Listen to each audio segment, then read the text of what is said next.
Hanggang ngayon, bakas pa rin ang dugong halos nagmantsa na sa sahig at iba pang kagamitan sa tindahan. Ito na yun. Dito nagkalat yung dugo. Tapos yung ulo niya na napasok doon, hinila ng tatay. Dito na binanatan ng anak. Oo, yan ulo niya. Ito mismo ulo niya. Tapos hinila ng tatay dito.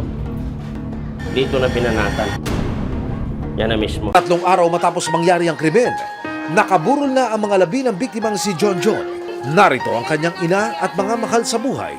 Kabilang na ang 2 naulilang anak. Ang kapatid ng biktima hindi raw makapaniwala sa sinapit ng kanilang bunsong kapatid. Hindi ko nga makapatanggap. Just kwento pa lang. Halos maano na ako, kumulaps pero pinaglabanan ko lang. Hanggang ngayon, hindi raw alam ni Renato kung paano ipapaliwanag sa kanyang mga pamangkin na wala na ang kanilang ama. Tulala pa yung bata sa nangyari sa tatay niya. Siyempre, sasabihin niya, papa ko. Hindi ko man pwede sabihin sa kanya, papa mo, patay na.